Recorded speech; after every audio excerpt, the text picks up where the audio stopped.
Well, hey there, everybody. Welcome to Gather and Go, the podcast that helps you plan, promote, and lead better trips. I'm Brian Jewell. I am your host, and I am positively jubilant that you decided to spend some time with us today. And as always, our promise to you is that we're going to do everything we can to make that investment of your time worth your while. Today, we're going to do that through a very informative interview with Ted Clements of WeTravel. Ted is a travel technology expert, and he's going to share tons of insight and great advice about how you can use some smart tech tools to make your travel company run smoother and maybe even more profitably. You're not going to want to miss that. First, though, let's take a look at some travel news you may have missed. Now, this is some very exciting and inspiring news coming out of a tourism attraction company. Herschend Enterprises, the country's largest privately owned theme attraction corporation, announced earlier this month that it will cover 100% of tuition, fees, and books for any of its 11,000 employees, even part-time and seasonal workers who choose to pursue higher education. Employees at parks such as Dollywood, Silver Dollar City, the Newport Aquarium, and the Harlem Globetrotters will be able to pursue degrees and certifications online from more than 30 universities. This includes programs such as business administration, leadership, marketing, finance, culinary arts, and more. Now, Andrew Wexler, CEO of Herschend Enterprises, said in a press release, "Our team member success is our success, and that's why we're thrilled to make this benefit available to all, regardless of their role in the company and without the burden of debt." What a great idea. Great news there from Herschend Enterprises. Well, now it's time for the road tip segment of our show. This is the point in every episode where we dip into our bag of travel knowledge and share some tips that we think might help you make your group trips better experiences for you and your travelers. You know, as an experienced traveler yourself, you probably know what kinds of things come in handy on the road, probably because you have found yourself without them a time or two on trips. But your travelers, well, they may not know what they need before a trip. When I travel, I find it's really helpful to have chapstick, maybe some ibuprofen, hand sanitizer, wipes, tissues, things like that on hand. And I make sure my travel bag is stocked with those ahead of time, because sometimes when I need those things tends to be the hardest time to find them. And I don't want to be unprepared in case of a spill or an emergency or a headache. So from time to time, you're going to have some inexperienced travelers on your trips who just haven't thought about bringing those things along, or maybe they just run out while they're on the trip. So here's an idea for you. What if you put together a little travel essentials kit and you hand that out to each of your customers at the beginning of the trip? You know, in addition to goodie bags like this that you could hand out to everybody, you might also consider carrying some other things with you that people might need from time to time. So the goodie bag could have the chapstick, the hand sanitizer, those little things. And then in your own bag, you might keep some other stuff, such as some over-the-counter medicines, maybe a couple spare umbrellas, phone chargers. Somebody's always going to lose a phone charger, spare toiletries. If you have those on hand, then instead of your travelers freaking out when they realize they need them, they can just come to you and you get to be the hero who solves their problem. You know, I find myself in a situation like this, maybe 15 years ago. I was on the road. I was going to a fancy theater opening of a show. And before the show, they had a big spread and they had a chocolate fondue fountain. And I dripped chocolate fondue all down my white silk tie. I know it was the 2010s white silk ties were in, but I felt like such a doofus. Fortunately, one of the people in my group had a Tide pen in her bag, and she saw that I spilled chocolate. She whipped that pen out. She dabbed it on the stain on my tie, and wouldn't you know, I was able to walk into the theater confident about how I looked because somebody who had some experience was prepared and saved the day. And if you show up prepared for those little emergencies that happen during travel, well, you get to be that hero that saves the day for somebody traveling with you in your group. You might be really helping them out of an inconvenient position, and at the same time, you're adding some value to them, increasing the perception of value they get in traveling with you, and increasing their perception of you as a trusted travel expert. And as someone who is building a travel brand and a travel company, the more people look to you as the expert, the more business you are going to do. There it is, your road tip for this episode of Gather and Go. Well, before we go on, I want to share a little bit of news from us. If you listen to this podcast, you probably know us as the company that produces the Group Travel Leader, hopefully your favorite travel magazine in the group tour industry. But did you know that we also produce a magazine called Going on Faith? Now, this is a quarterly magazine that we put out for the church group travel market, and it's read by thousands of church travel planners all around the U.S. It covers destinations in the U.S. and around the world for church groups of all ages, from the youth group all the way up to the senior group. Now, you can learn more about the magazine. You can read some articles. You can subscribe free at goingonfaith.com. And if you are interested in advertising to reach travel planners who read Going on Faith, you can call Bryce Wilson in our office at 888-253-0455. And he would be happy to hook you up with some information about how you can reach this important and influential travel demographic. All right, well, it's just about time for us to get into our featured conversation with Ted Clements. Before we do, though, I want to encourage you to stick around to the end of the interview, because after we're finished, I have some more thoughts about the role of education in the travel industry, and I'm going to share those in the hot minute. You won't want to miss that. We'll be right back with Ted Clements. All right, everybody. My guest today is a leader in the travel technology space with experience at two different companies providing software services to tour companies. He's the former COO of FareHarbor, an online booking platform for day tour operators. And now he serves as the CEO of WeTravel, a booking and payments platform for multi-day travel businesses, where he focuses on solving pain points in tour company operations. Ted Clements, welcome to the podcast. Thanks for having me, Brian. It's great to be here. Yeah, we're so excited to talk to you.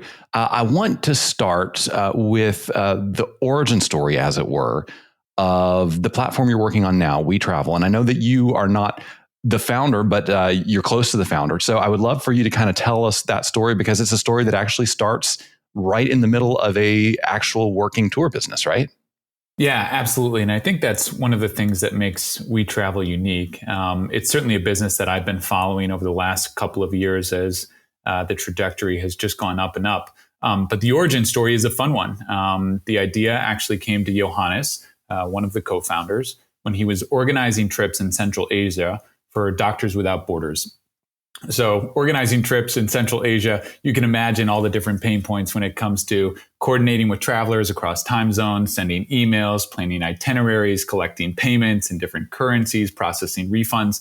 He was doing all of that on his own. So fast forward a few years, he met two co-founders, Zaki and Garib, in California. And that idea that he had a few years prior actually became the origin and the nexus of WeTravel. So the first product was actually focused on student travel. So think MBA student trips. It's very common in the United States for MBA students to take trips to different places while they're studying. And those trips were coordinated and facilitated, and payment was collected using WeTravel. 6 years later, WeTravel's on track to process nearly $1 billion this year. We work with 3,000 clients and help them service nearly 500,000 travelers. So it's definitely a business that's evolved. But today we work with far more than just student travel organizations. We work with safari operators in Africa, yes, organizers in Central Asia, and many places around the world today. So the business has definitely grown and expanded from those early days in Central Asia. Yeah. And when did it formally launch? Yeah, 2016. So in parallel to that, while the co-founders are getting that off the ground, you are also involved in kind of a travel technology business. Tell us what brought you to travel. Do you consider yourself a travel guy first, or a tech guy first, or how did that happen? Yeah, that's a great question. I think for me, I was certainly a technology person first. But it actually all came together at the company I was originally working at, FareHarbor.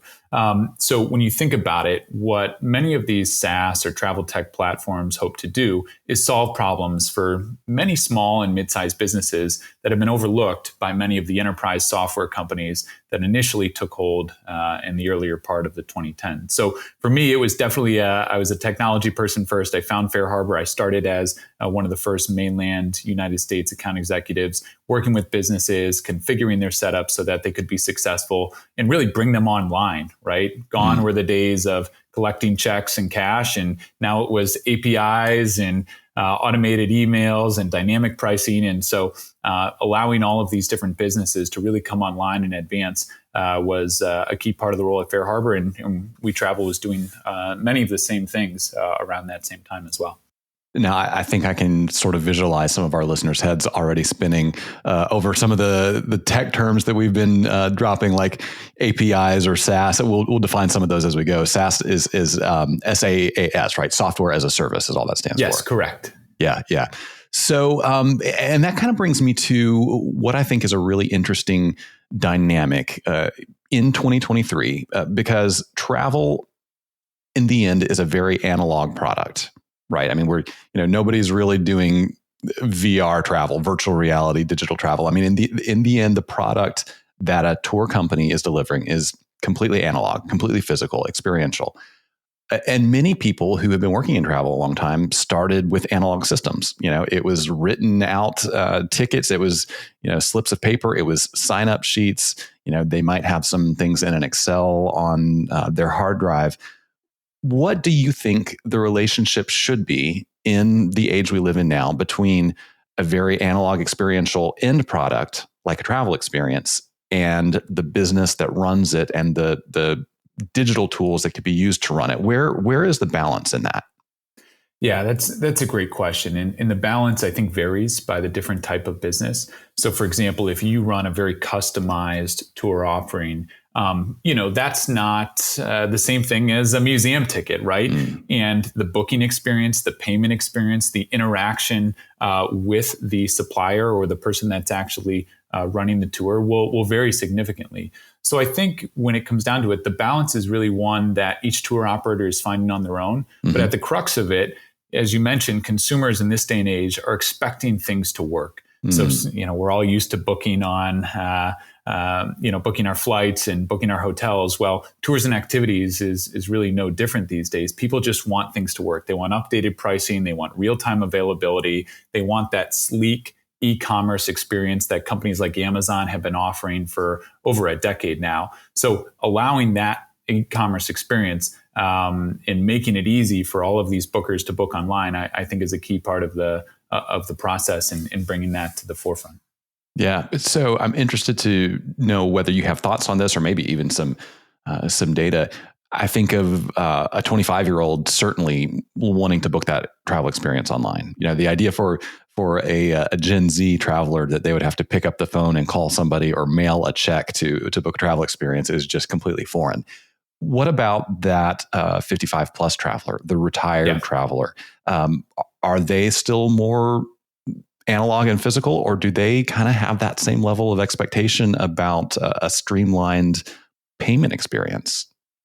Yeah, it's a great question. I think ultimately the 55 plus segment, they do a lot of research, right?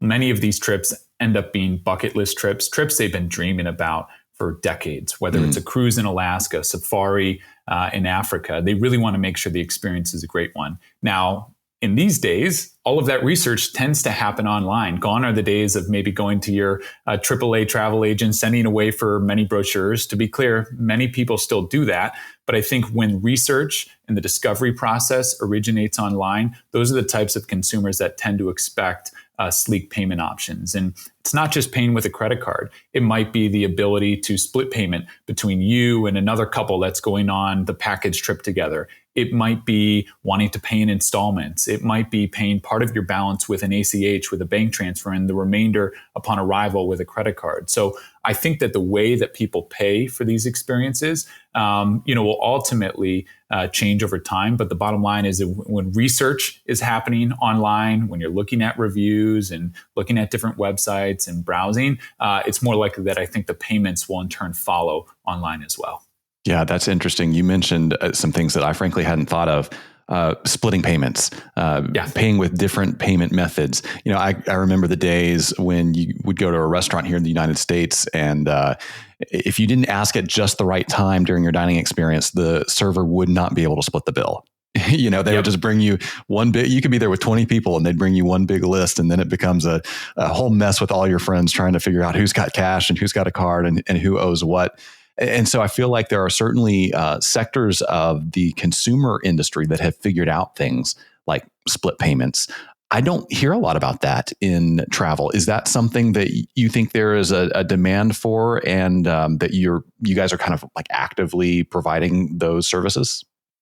Absolutely. So a good portion of our business are group travel operators, right? So this might be an organizer who's organizing a travel experience for a group of people who all know each other, or maybe subsets of groups that all know each other, but then are combined into a large group. So an example that actually I was interested to learn about was in the United States. It's common for many students, if you're in a band or if you're in a theater group or if you're a cheerleader, for example, to travel to competitions around the United States. And sometimes that travel is paid for by the parents. But if the parents are divorced or an uncle wants to contribute to that travel experience, there needs to be an easy way to facilitate that contribution. So it's not just splitting payments in terms of, okay, you pay half and I pay half. It's actually much more granular and trip and participant specific than that. So that's a use case that we learned of by listening to our customers and then ultimately built tools around. So I think when we talk about how travel tech is different than just a payment platform, it's solving these very specific use cases that our clients ask of us, and then solving it well and continuing to listen and iterate as payment needs and demands evolve over time. Yeah, that's a fantastic idea. So we've talked about a couple of opportunities specifically in the payment part of a transaction. I wonder if you could speak to some of those small to medium-sized tour companies and help them understand what are some of the other opportunities that modern technology and software affords to them that could help either streamline their operations, maybe shut down some loopholes where things tend to go wrong, or maybe even help them be more profitable. How does technology in general make their lives and their businesses better?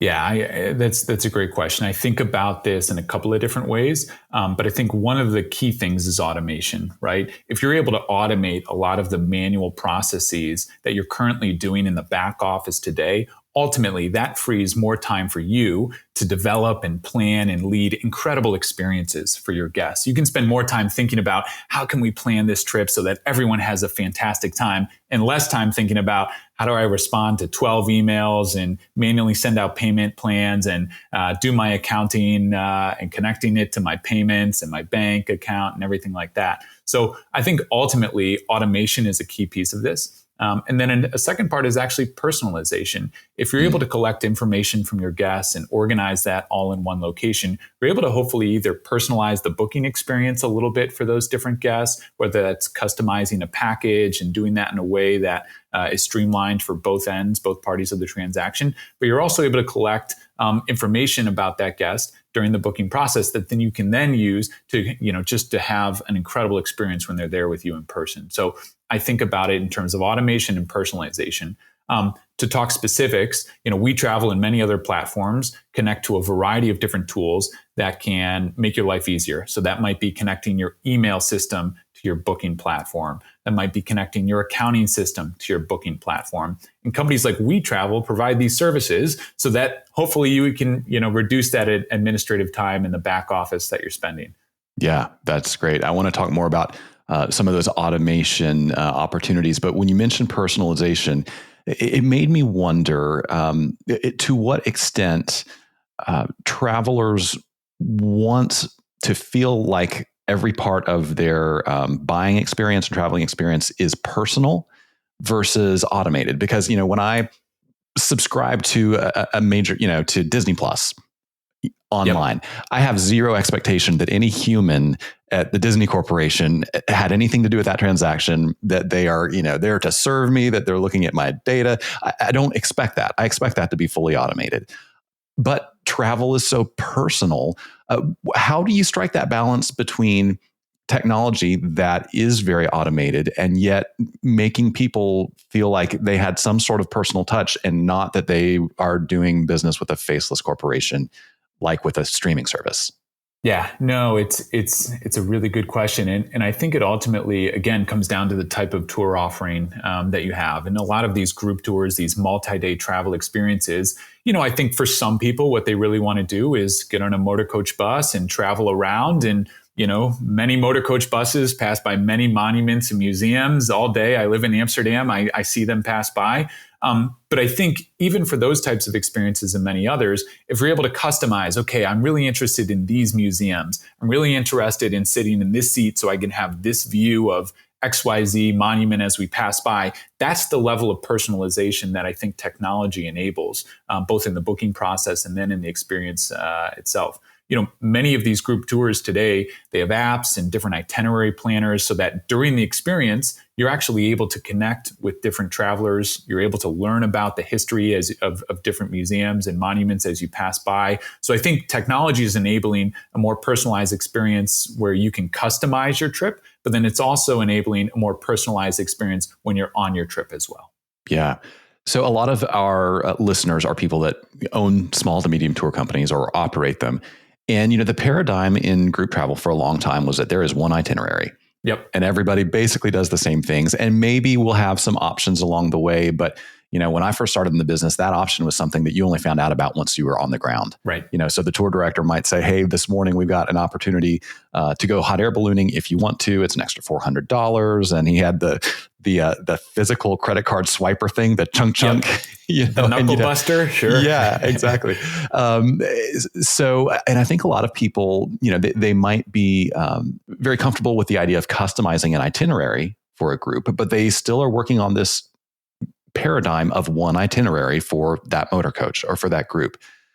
What are some things that kind of personalization mindset makes possible, even within the context of saying, okay, everybody has to get from Dallas to Austin by the end of the day? We got to move all these people. We all have to check in at the same time. We might have some restaurant meals that are all at the same time. How does technology allow you to, in a granular way, customize that experience so that it's not quite so restrictive to the individual traveler?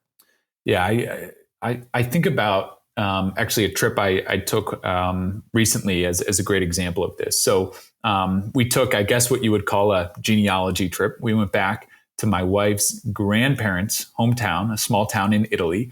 We didn't speak the language. But ultimately, the specifics of the trip were in large part dictated by the weather, right? Mm-hmm. How we get to a place might vary if the weather is poor. If it's sunny out, I might want to walk. If it's rainy out, I might want to get in a cab or get in a bus.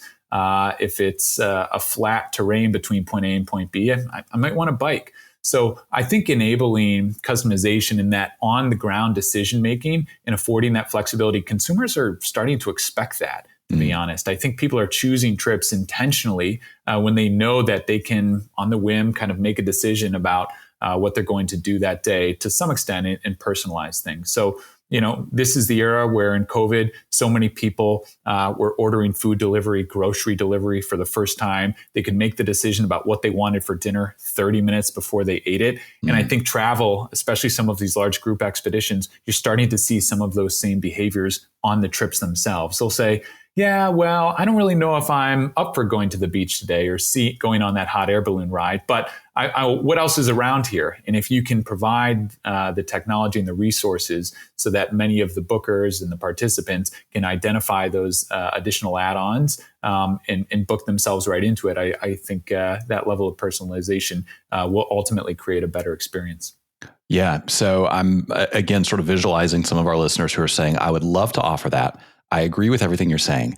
I have no idea how to implement it. I have no idea how to, use technology on the front end of the buying experience or somewhere between the initial buy and day of departure to give people options, to help them customize, personalize their experience. And, oh, by the way, I don't have $100,000 to go hire a developer to build custom tools on my website. So can you walk us through, what is step one for bringing that level of customization to your customers as part of the pre-purchase or post-purchase process?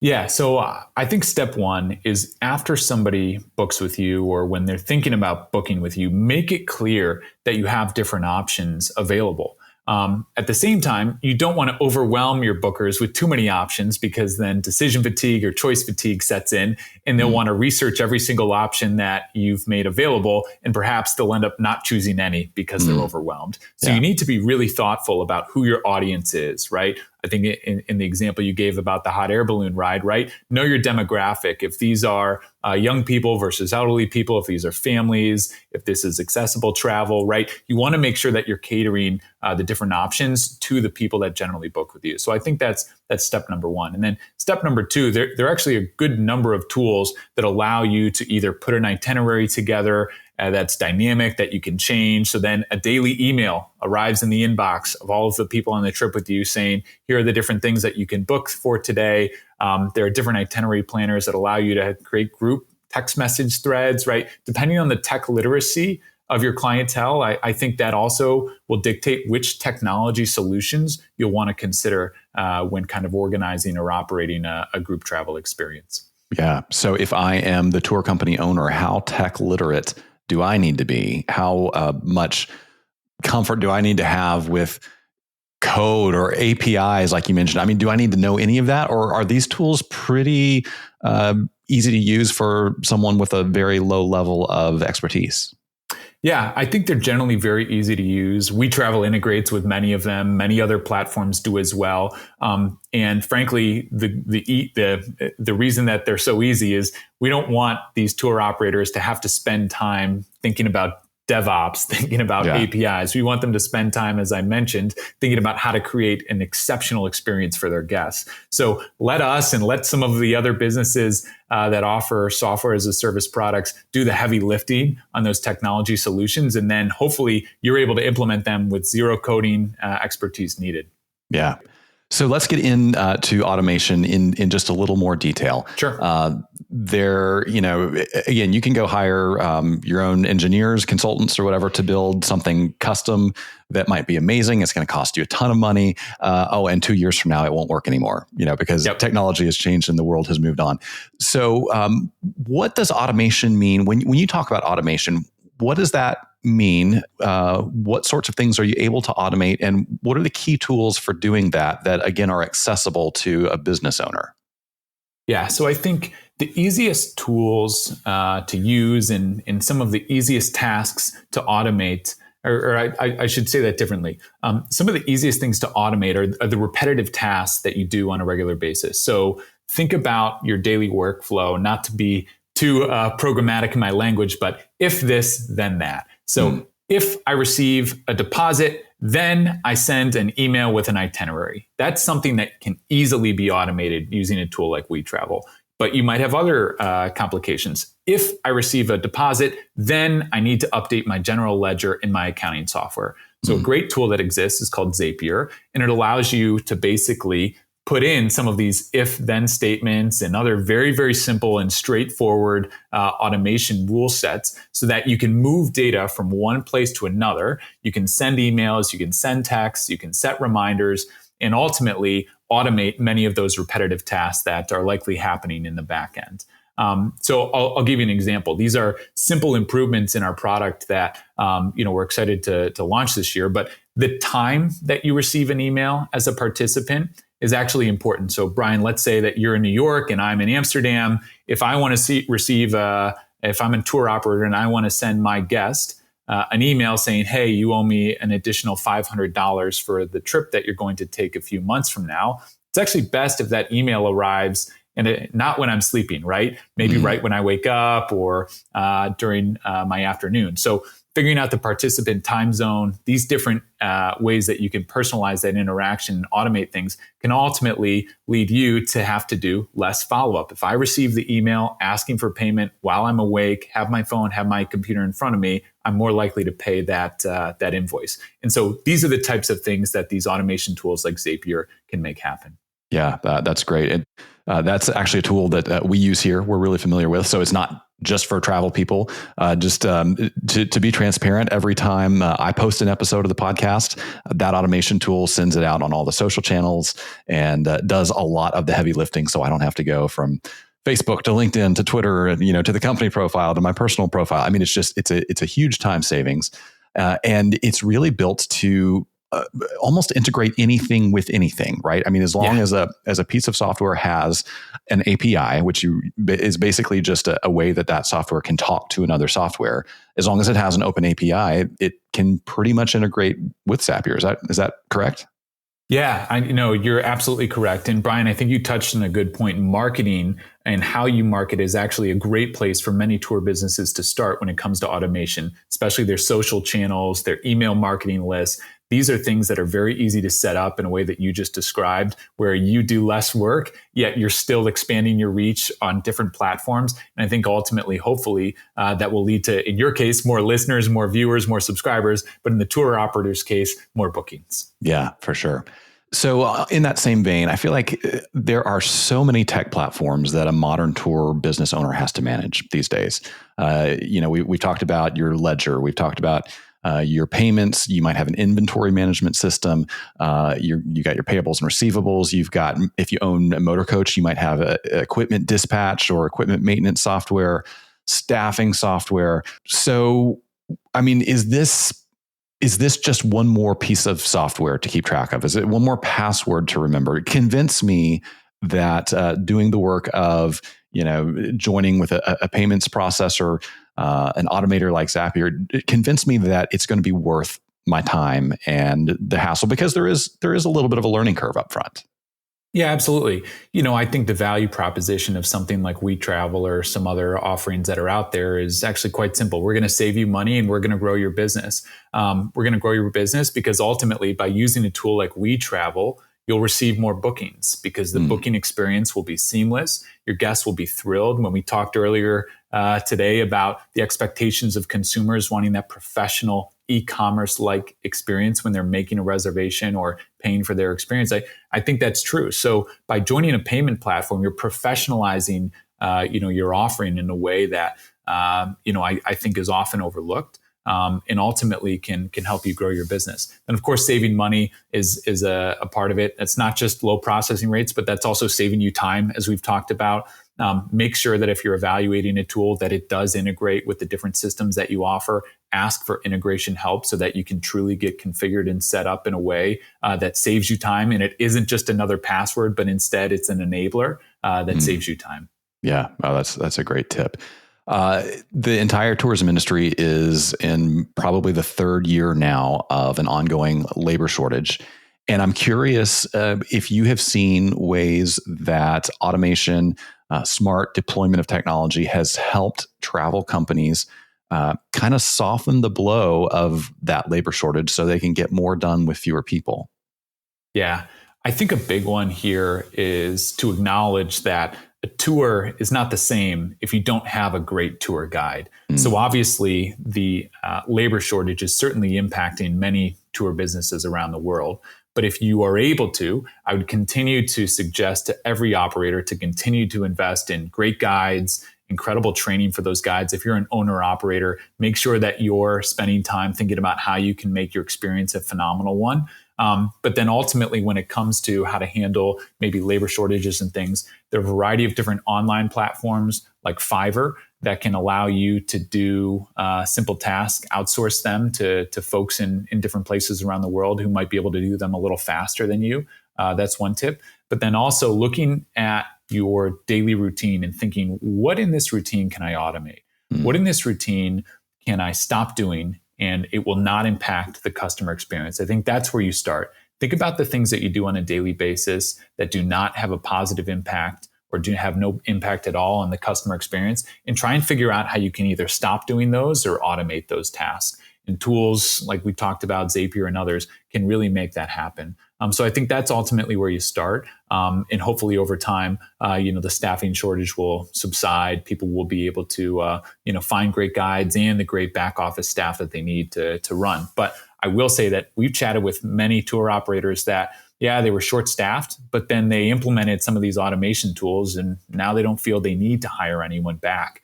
So it is something where these changes might be permanent if you can implement them correctly.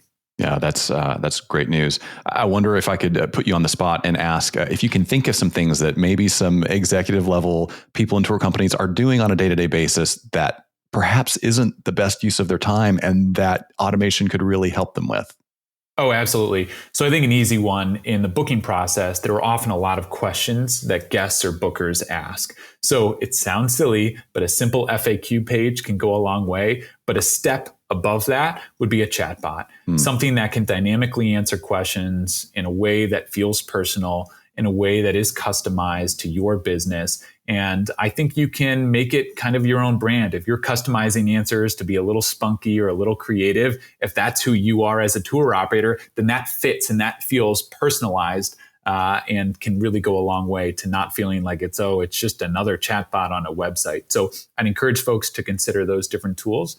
And then ultimately, I think there are some ways that you can automate some of your invoicing, some of your payment collection, of course.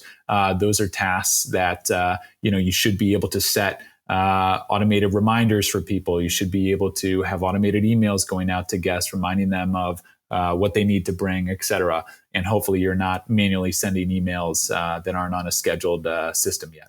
Yeah, I love that. I love that. So if I could ask you to get out your crystal ball and sort of look into the future, I know that's a losing proposition, but I would love to know what you anticipate for the future of technology and travel as they continue to converge. What kinds of features or new horizons can we look for in 2025, 2030? I mean, what can we be excited about in the world of travel technology? Yeah, I think one of the things that I'm really excited about and that we've seen, obviously pioneered with TripAdvisor, is just more reviews, more content, and more ability to evaluate tour offerings before you go on a trip. So if I were to predict in the future, I think there's a world where you don't just read a few reviews about that bucket list trip you want to do in Alaska, but you actually are able to see maybe some drone footage, maybe a live webcam of the cruise that's going on today that you might book a year from now. So I think there are going to be ways where you can collect more information about the experience that you are thinking about booking well in advance and in different ways and in a format that you want to consume. So I think that that's going to be a big change for sure. And then ultimately, when it comes to the payment space, this is a space that continues to evolve. 15 years ago, I think mailing checks was quite common for safaris and multi-day trips. And now people expect to pay with credit cards and installments and in their local payment methods. That might be a credit card if you're in the US. But in Europe, maybe if you live in Germany, maybe you want to pay with PayPal. Maybe you want to pay with Zofort. Or if you're in the Netherlands, you want to pay with Ideal. And there are a variety of different local payment methods that bookers are looking to use in a way that perhaps they weren't 10 or 15 years ago. So I think payments is definitely going to continue to evolve. But then I also think, as I mentioned, the discovery process and the research process that occurs will evolve as well. So what is the best way for people to either follow you or learn more about WeTravel and maybe see if that solution could be helpful to them? Yeah, well, WeTravel, you can visit wetravel.com. You can sign up for a demo to speak with one of our incredible sales reps stationed all over the world. They'd be happy to, check and work with you and see if WeTravel is a good fit for your business. You can also self-sign up. You can kick the tires on our product without having to talk to anyone, which I think is a phenomenal way to try something on your own time. And then you can follow me. I'm on LinkedIn currently. I may fire up my Twitter account again, but for right now, just LinkedIn is the best place to follow me. Yeah, wonderful. Well, we will include links to both those places in our show notes. Before we let you go, we have some just for fun questions that we ask everybody. Sure. So you can just shoot from the hip on these. There's no pressure. So first of all, when you travel, do you choose a window seat or an aisle seat? Window. Yeah. Why is that? Always. Oh my goodness. Well, I think I shouldn't admit this, but I have a little bit of a fear of heights. So for some reason, if something ever goes wrong, I feel safer if I'm by the window, which is somewhat of a paradox because, you can actually see how high off the ground you are when you sit in that window seat, but I just feel more comfortable in the window. And of course you get the views, which can be quite nice, although sometimes terrifying. Yeah, I hear that. Okay, so what is something in your carry-on that you would not travel without? Oh my gosh, I always carry a chocolate chip Cliff Bar. No matter where I go, I always have at least one in my carry-on because when I get hungry, it's not a pretty scene, and I want to make sure I have a Cliff Bar with me. Yeah, very smart. I love that. Okay, so if you had a free airline pass and a week with nothing else to do, where would you be headed? I would love to explore Western Africa. It's an area that my wife has lived for a little while. I've never spent any time there, but I would love to explore and check out the continent of Africa, but specifically Western Africa. I think that would be a lot of fun. Specifically Ghana. I've never been there, and I would love to go. Yeah, that sounds fascinating. So the last question is, what's something that you have seen or done on the road that you wish you could go back and do again with somebody you love? I went snorkeling on the Great Barrier Reef. Wow. And I had a fantastic time. It was wonderful. And at night, a few people know this, but so if you do like a stay overnight trip on the Great Barrier Reef at night, the boats will often turn off all their lights and you have a fantastic view of the Milky Way, like nothing I have ever seen before. So it was beautiful during the day. We were able to see all the different fish and the coral, but then at night it was even more spectacular, in my opinion. It was a clear sky. So I would love to do that again. Yeah, I would love to do it too. Ted Clements, thanks so much for joining us. Thank you, Brian. I appreciate it. Well, I hope you enjoyed that conversation with Ted Clements as much as I did. I know that travel technology or any kind of technology can be intimidating. And when you hear an expert like Ted throwing around terms you haven't heard before, like API or SaaS or things like that, it can make you think this is not for me. I'll never figure it out. But I'm here to tell you, you can do this and it can make your company and your organization run better. In fact, I want to hit a couple things that Ted said again, just to make sure you don't miss them. Early on in the conversation, he said, consumers in this day and age are expecting things to work. They want updated pricing, real-time availability, and that sleek e-commerce experience that companies like Amazon have been offering for well over a decade now. This is so important because tour companies, tour operators, I love you guys, but many of your websites aren't that great. Some of you guys have websites that don't even offer a payment experience. People can't even book on your websites. And many of you who do have that capability, it's not streamlined, it's not user-friendly. You need to realize that you're not just competing against other travel vendors. You're competing against any online shopping vendor. And somebody like Amazon or Walmart or eBay, they set the standard, and it's a standard you have to live up to. So if you aren't offering a great, streamlined, attractive, easy to use experience for your customers, you're going to lose them. And that's not what you want. Another thing Ted said is that when people start researching online, when their research originates online, those are the kind of consumers that expect digital payment options. So in other words, you have people in your community who don't do online research. They still want to see that brochure. They still want to get a catalog from you. They still want to look at your newsletter. They still want to talk to you about trips. They're not the ones that you need to worry about paying online because probably they're still going to write a check and put it in the mail to you. But Gen Xers, even some baby boomers, and certainly anybody younger than Gen X, they want to research online. They want to buy online. And if you don't offer ways for them to do that, you are not going to get their business.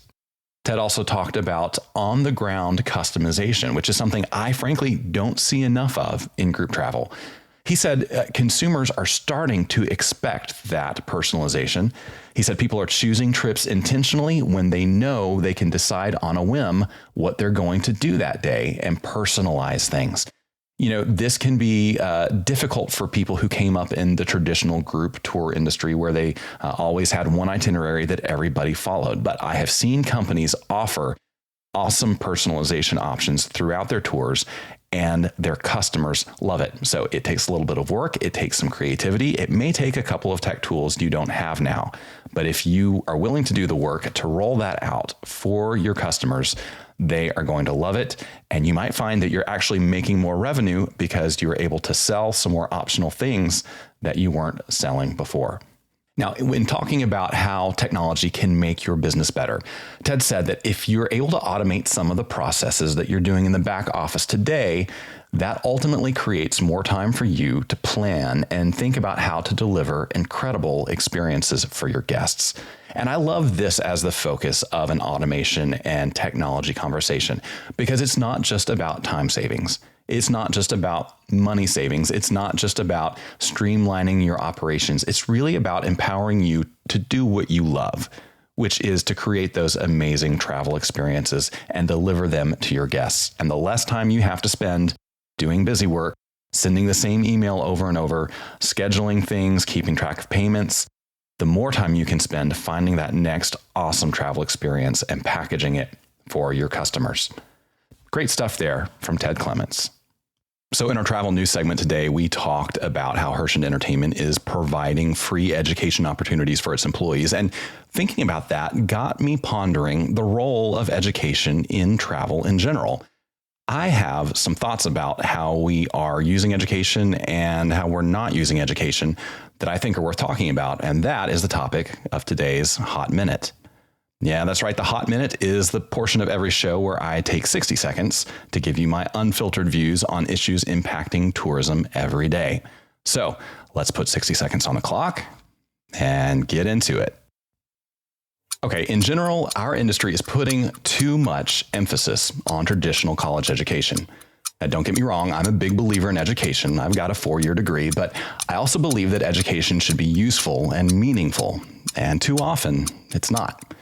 Here's my question for you. When was the last time you really used your college degree in your day-to-day work in tourism? I'm willing to bet that the most crucial skills in tourism are the ones you learned not in college, but on the job.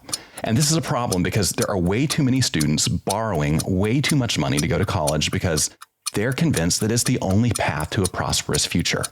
But what if we could give them an alternative pathway through tourism and hospitality that didn't require an expensive 4-year degree? And what if we, like Herschend Entertainment, stepped up to provide some educational opportunities for those up-and-coming tourism professionals? You know what I think would happen? I think we'd end up with a larger and stronger and more diverse and happier tourism workforce. That's the way I see it anyway. Of course, as always, you are welcome to disagree, and we will still be friends. Hey, agree, disagree, have thoughts, comments, rebuttals? I would love to hear from you. You can send your ideas and questions to podcast@grouptravelleader.com. I read every email that comes into that address, and hey, you never know. Your thoughts, questions, or ideas might just be the topic of the next Hot Minute. And hey, while you're in the mood to give us some feedback, could you do me a huge favor? Would you go to your favorite podcast player and number 1, follow the show. Number 2, give us a rating, leave us a review. That helps us so much. And I am so thankful to every one of you who has done that. My thanks as well to Ted Clements for joining us on the show today. Now, on the next episode, I'm going to bring you a massively inspiring conversation with Bola Idibapo of the Two Fly Foundation. We're going to talk about how she is using travel to open doors to opportunity for people who may not have it otherwise. I love what she's doing. I cannot wait to share Bola and her work with you. Until then, though, remember this. At the end of the day, we're all on this trip together. So let's make it a good one. See you next time on Gather and Go. Gather and Go is hosted and executive produced by me, Brian Jewell. Our publisher is Mac Lacey. Danya Simmons is our creative director. Ashley Ricks is our circulation manager and graphic designer. Our sales team is Kyle Anderson and Bryce Wilson. To advertise on the podcast, call Kyle or Bryce at 888-253-0455. Gather and Go is a production of the Group Travel Leader. For more information about our magazines, podcasts, and events, visit us online at grouptravelleader.com.